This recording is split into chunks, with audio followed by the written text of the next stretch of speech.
Hi, I'm Hannah Wheeler. I'd like to show you some movements from the Feldenkrais method that are fantastic for mobilising the hip joints and the pelvis and the lower back for a feeling of power. I use this as a warm-up before I exercise, so whether you're going walking, running, dancing, doing some tennis or another sport, this is going to be a fantastic way to warm up in a short space of time.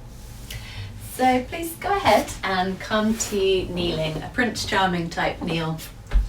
So one foot in front of the other, and just do this on whichever side is more comfortable to begin. If balance is an issue, you can have something nearby to hold on to. You could also put a folded towel or a small cushion underneath your knee. And just begin to play with sliding the front knee a little bit forwards so your pelvis rotates and then comes back. And just play with that a few times. A little bit of an ask on your balance, so give yourself time to find it and just feel how does your hip joint move. What sensation do you feel in the front hip? You might feel some twisting or turning of your back. You can choose what you do with your upper body for now.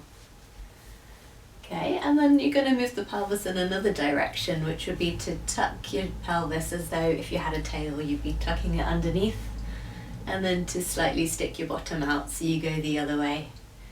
And you'll find that as you do that, you're mobilizing your pelvis around the bone of your thigh, which is kind of a fixed point in space at the moment.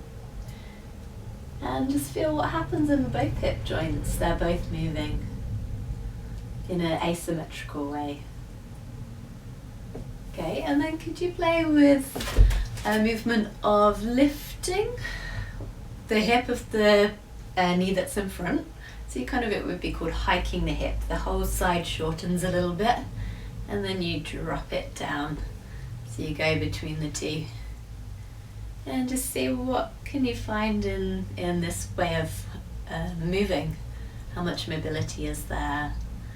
Just that usual Feldenkrais approach of looking for the ease within that movement. See if you can make it softer.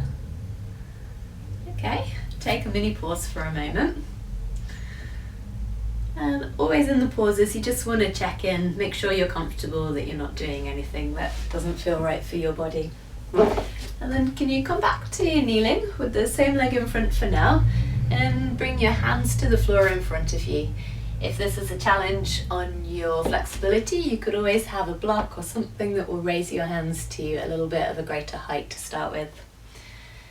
And this time we're going to explore a movement of bringing the front knee inwards. So it's kind of as though someone had their hand on your knee and they were pushing straight down the bone of your thigh into your hip socket, and then you come back.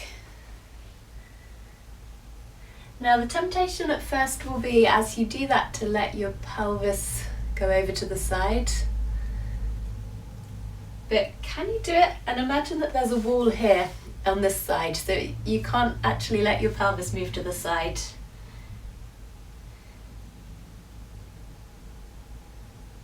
And you'll feel when you do it in that way, if you keep this idea of just pulling this leg back into its own hip, staying high on this hip, if you don't move to the side, you'll feel that you get higher. And it might start to send a twist up through your spine. And if that wants to happen, you can go ahead and allow that. You might want to let the hand lift. You could follow your hand with your head and your eyes. Keep breathing, just keep it soft, but see if you can make it a clean movement rather than a large one.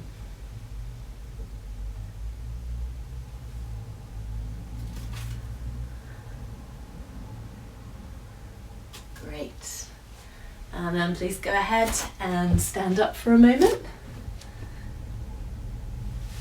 And hopefully what you feel is that you're instantly more grounded. You've got this sense of power when this part of your body is more mobile and ready for action. So please pause the video or restart, go ahead and play with those movements on the other side.